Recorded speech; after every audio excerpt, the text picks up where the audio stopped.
I spent the better part of Thursday afternoon rewiring the security cameras in the basement and along the perimeter of the house. After the storm knocked out the main circuit, I had been treating the cameras more like expensive decorations than the protection they were meant to provide. By late afternoon, every lens was clear, every microphone active, and the feeds streaming flawlessly to my monitor in the study. Satisfied, I leaned back and ran my fingers over the smooth edge of the control panel. The chill of October creeping through the windows unnoticed. At 5:30 sharp, the familiar sound of the driveway signaled their arrival. Maddie and Lucas stepped out of the car with the practiced smiles I had grown to recognize over the years. But tonight, something felt off. Maddie's questions about the house's value and insurance policies seemed sharper, more calculated than usual, while Lucas avoided eye contact as he stepped onto the porch. I had intended to tell them about the cameras once they arrived. A small but important detail. But the shrill ring of Mrs. Patterson's phone shattered my timing. She was frantic about a minor flood in her basement, and I couldn't ignore the call. By the time I returned to greet them, the opportunity had slipped past, and the cameras remained a secret. Over dinner, Maddie continued probing in that way that felt deliberate, asking if I had thought about updating policies or considering the market, while Lucas offered only vague reassurances. I laughed lightly, dismissing my unease, attributing it to overthinking. Yet somewhere in the back of my mind, a small warning bell rang, faint but persistent, as I guided them toward the living room. Tomorrow, I would run a full test of the system and finally reveal it, but tonight, I let them enjoy the illusion of privacy. I woke before sunrise, the house quiet except for the faint hum of the refrigerator and the occasional creak of the floorboards settling in the autumn chill, coffee in hand. I made my way to the study and powered up the security monitors. Each camera came to life with crisp clarity. The basement workshop, the living room, and the perimeter of the house displayed in high definition. I wasn't expecting anything unusual, just a routine check to ensure the system had survived the night. It didn't take long for my unease to grow. Maddie and Lucas were moving through the house with a rigidity that set my nerves on edge. Whispered words, frequent glances toward corners of the rooms, and repeated stops by the basement door made me pause the feed and replay sections. They examined surfaces, rearranged small items, and glanced toward the study with an intensity that didn't feel natural. I sipped my coffee, telling myself I was overreacting. After all, they were family. Perhaps Lucas was simply adjusting the thermostat, or Maddie had a sudden concern about a light fixture. But I knew better than most how to read behavior patterns. Years of wiring circuits, testing electrical flows, and troubleshooting high-voltage systems had trained me to notice even minor deviations. My eyes and instincts were just as sharp as ever, and the irregularities were impossible to ignore. I leaned forward, zooming in on the footage from the basement, tracing their movements and the angles of their glances. The patterns were deliberate, too methodical to be accidental. A cold realization settled in. This wasn't ordinary curiosity or harmless inspection. They were doing something, and I needed to understand exactly what. I reset the monitor feeds and decided to let the day begin while keeping a close watch, knowing that clarity would come, and what I discovered next could change everything. I spent the morning reviewing the footage from every angle, focusing on the basement workshop and the study where Maddie and Lucas seemed most intent on their movements. What I saw made my stomach tighten. Maddie rifled through papers in my desk with precision, selecting only certain documents, while Lucas cataloged envelopes and folders with a nervous, calculated efficiency. Their whispered exchanges were careful, almost rehearsed, and I caught snippets of phrases that made my blood run cold. It didn't take long to piece together their plan. Maddie was intent on manipulating my financial records and insurance forms, ensuring that future payouts and property titles would benefit her and, indirectly, Lucas. His hands trembled as he stacked papers, the tension in his jaw betraying the stress of gambling debts that had silently plagued our family for years. The reality of their coordination hit me with the force of a physical blow. These weren't minor acts of curiosity or careless mistakes. They were deliberate, premeditated, and designed to take advantage of me. I sank into the chair beside the monitors, my heart a mix of anger, betrayal, and disbelief. The daughter I had raised with my own hands, taught to value honesty and responsibility, was planning deception against me. And Lucas, who I had considered part of the family, was complicit. The hurt was sharp, a betrayal that cut deeper than any financial loss could explain. But I couldn't let panic take over. My training, both professional and personal, reminded me that observation was power. I began quietly cataloging every movement, every whispered exchange, marking timestamps and taking mental notes of their patterns. Each slip they made added clarity to the picture, allowing me to plan how I would gather irrefutable evidence. I knew I needed to act carefully. A misstep could alert them to my awareness, and the consequences could be severe. As I reviewed the footage again, the resolve in me solidified. I would protect myself, gather the proof I needed, and prepare for what would inevitably become a confrontation. The trust I had once given freely was gone, replaced by vigilance and the determination to ensure that their scheme could go no further. Tomorrow, I would start implementing the first steps to secure the house and cover my tracks while maintaining the illusion that nothing had changed. I spent the afternoon reviewing the footage again, this time with a sharper focus on the subtle details I had missed in my initial watch. Maddie's gestures were precise, almost rehearsed, as if she had memorized exactly which documents to pull and when. Lucas, meanwhile, seemed hesitant at moments, his eyes flicking toward the basement door or the study as if measuring whether anyone was watching. At first, I questioned whether I was imagining the intent, but the consistency across multiple camera angles left no doubt they were coordinating a plan with careful timing. I reminded myself not to jump to conclusions. Maddie's occasional pauses and the softness in her voice could easily be mistaken for concern. Lucas's fidgeting, too, might be nothing more than nervousness. These red herrings made the situation more complicated, and I had to remain objective, piecing together the truth one frame at a time. Every time I replayed a segment, the pattern became clearer, and a cold knot of certainty formed in my chest.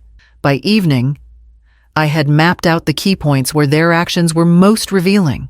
I decided to take precautionary measures, installing 2 hidden backup cameras in the corners of the basement and linking everything to a secure cloud storage system. The feeds ran simultaneously to my laptop, and each motion sensor was synced to alert me instantly of any unexpected activity. It was an old engineer's solution, redundancy and fail-safes, but in this case, it felt like armor. Even as I worked, my mind wandered to the internal conflict gnawing at me. Maddie was my daughter, and part of me wanted to trust her, to believe that she could not truly be plotting against me. Yet the evidence was irrefutable, and the possibility of harm could not be ignored. Love and fear tangled together in a way that left me uneasy but determined. A small frustration interrupted my progress. One camera angle had a blind spot where the basement shelves blocked part of the view. I adjusted its positioning, testing different angles. But the coverage would never be perfect. That imperfection, however minor, reminded me that vigilance required constant attention and creativity. I closed my laptop and stepped back, taking a moment to breathe and steel myself for the next phase. Tomorrow, I would begin observing them in real time, collecting live evidence and preparing for the confrontation I knew was inevitable. By mid-morning, I had gathered all the footage from the previous days and cross-referenced it with every moment Maddie and Lucas had been in the house. The patterns were consistent, calculated, and deliberate. I knew I needed more coverage. I added 2 micro cameras in the basement, one tucked behind a stack of boxes and another near the workbench, both angled to capture every motion without being obvious, in the living room and study. I installed backup systems linked to a secure cloud server, ensuring that even if they discovered one feed, the other would remain intact. While adjusting the camera near the basement steps, Maddie walked past the doorway, her eyes catching the slight movement of the lens. I froze for a fraction of a second, then lowered my hand and smiled casually, pretending to be tidying a stack of tools. She glanced in my direction, offered a small, practiced smile, and continued down the hall. The subtle encounter left my pulse racing. Every decision, every movement now carried weight beyond simple observation. I spent the afternoon contacting people I trusted. My lawyer responded discreetly, reviewing protocols for protecting assets and preparing documentation in case I needed immediate legal intervention. I also reached out to a private investigator familiar with fraud and surveillance, ensuring that any abnormal activity would be logged and corroborated. Each call, each email, was a careful step, balancing secrecy with urgency. The day's efforts left me drained. My back ached from crouching behind shelves, my hands were raw from handling the equipment, and the constant awareness of their potential actions weighed heavily on my mind. Sleep had become secondary to preparation, and yet every detail mattered. The combination of technical skill and careful planning felt like armor, but it didn't erase the fear simmering beneath the surface.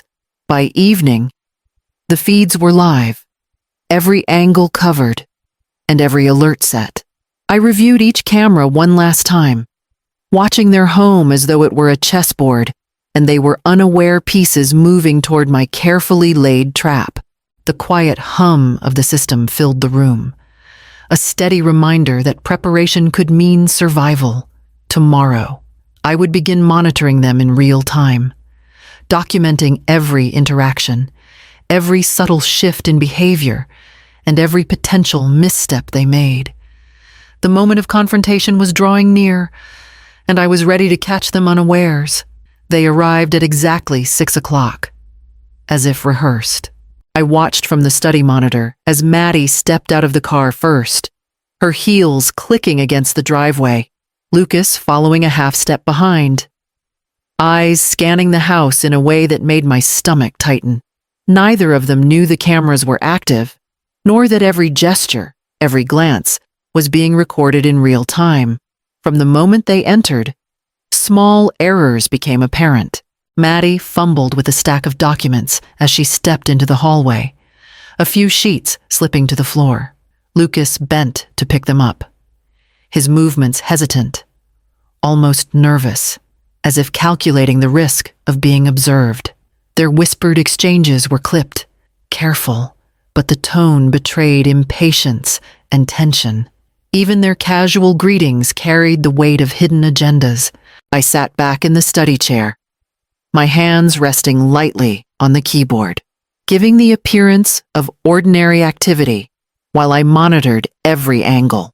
Maddie smiled at me, her expression composed, yet I could see the micro-twitch at the corner of her mouth, the subtle narrowing of her eyes.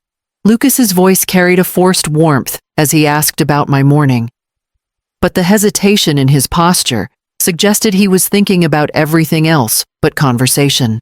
Dinner was a careful choreography of words and actions. Maddie steered the discussion toward insurance updates and property valuation, each question framed as casual concern, but with underlying intent. Lucas offered only brief responses, glancing toward the basement door several times, a motion too deliberate to be coincidental.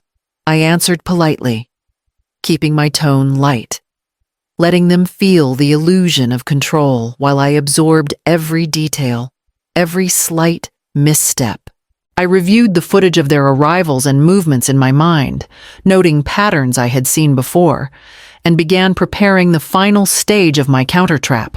Backup cameras were double-checked, cloud storage synced, and alerts set for even the smallest sound in the basement. I adjusted angles slightly, careful that no movement would betray my awareness. The psychological tension in the room was palpable. Words were polite, smiles offered, but beneath it all, intentions were lethal. Each time, Maddie leaned close to Lucas, whispering something I could almost make out from the audio feed. I reminded myself to stay calm, to observe, and to act only when the moment was right. My pulse remained steady, even as the adrenaline surged beneath my skin. By the time dinner concluded, I had gathered enough to confirm their plan in greater detail. Their confidence was growing. Their assumptions that the house was unmonitored, feeding their boldness. Tomorrow, I would have the proof I needed to bring the entire scheme to light and ensure they could go no further. The moment to spring the trap was coming, and I was ready to meet it fully prepared. The next morning, I made sure everything was in place before Maddie and Lucas arrived. The cameras captured every inch of the house, the cloud backups running silently, and the audio feed transmitting crystal clear sound to my laptop. I had printed copies of the documents they had handled and had my lawyer on standby, ready to authenticate everything. The house was quiet. The only sound the faint hum of the security system, a hum that had become a shield. When they walked through the door, their usual practiced smiles were in place, but I felt no warmth in their presence. I gestured for them to sit in the living room and handed Maddie a tablet. "I think it's time you saw something," I said calmly, keeping my tone even. I tapped the screen, and the first recording played. Maddie's movements were caught perfectly, her selecting files, whispering to Lucas, the subtle coordination between them. The audio revealed every plan, every calculated step, and every word that had been meant to manipulate and deceive. Maddie froze, her eyes widening as she realized the evidence was irrefutable. Her composure faltered, and for the first time, I saw the fear behind the facade. Lucas's face paled, his shoulders stiffened, and he slumped slightly, guilt written in every line. They had believed the house was unmonitored, that every step they took was invisible, but now the illusion was shattered. I slid the printed documents across the table, aligning them with the footage. Each selection, each whispered instruction, matched perfectly with the evidence on the screens. Maddie's plan was laid bare. Manipulation of my financial records, attempted insurance fraud, and strategic positioning to pressure me into signing away assets. Lucas had assisted, motivated by gambling debts and desperation. But the recordings revealed his hesitation and the occasional moral conflict that made his complicity all the more chilling. The front door opened, and two uniformed officers stepped inside, warrants in hand. Their presence shifted the energy in the room, and Maddie's final mask of control crumbled. Lucas reached for her hand instinctively, but I could see the tension in his fingers, the realization that there was no escape. The officers read the warrants aloud, stating the charges, and guided them toward handcuffs. The weight of their betrayal settled heavily in the room, but so did the sense of justice being served. I allowed myself a deep breath as they were led away. The emotional release was immense, a mixture of sorrow, relief, and vindication. The daughter I had raised, the man I had welcomed into the family, had attempted to betray everything I had built, and now the consequences were unavoidable. I reviewed the footage one last time, ensuring that every step of the operation had been documented for legal purposes and clarity. Maddie and Lucas's motives were clear in hindsight: greed.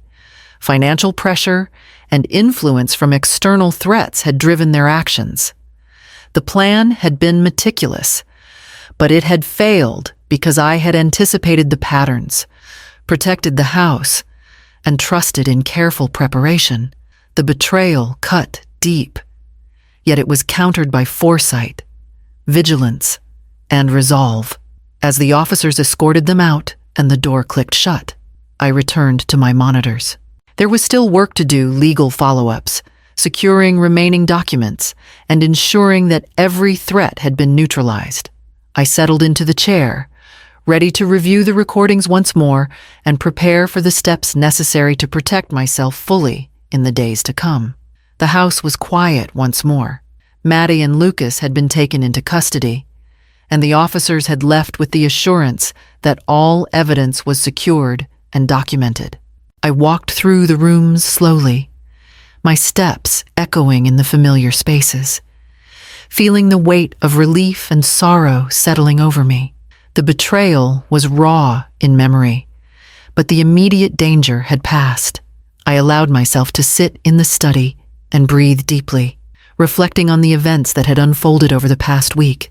In the days that followed, I reached out to neighbors and members of the local community, sharing insights about what had happened and the warning signs I had noticed. I explained the importance of surveillance, of understanding patterns in daily behavior, and of establishing secure systems that could prevent abuse or manipulation. I walked friends through basic security setups, demonstrating how cameras could serve both as protection and evidence. I showed them how cloud storage worked, how to keep backups, and why redundancy mattered. The experience transformed me in ways I hadn't anticipated. I felt stronger, more self-assured, and capable of turning trauma into service for others. The fear that had once accompanied the realization of betrayal had shifted into empowerment.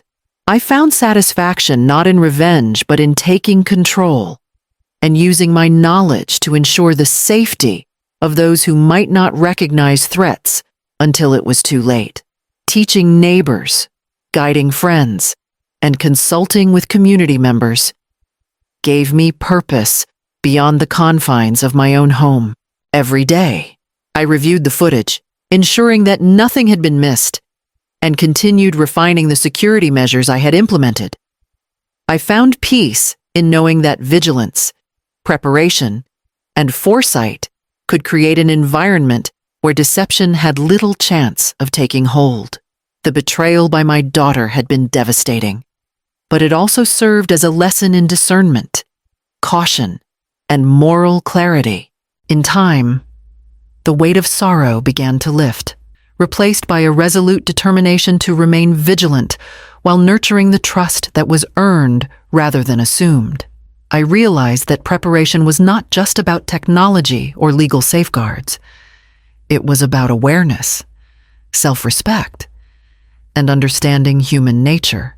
My home, once a place of vulnerability, had become a fortress not of walls and locks alone, but of knowledge, attention, and readiness.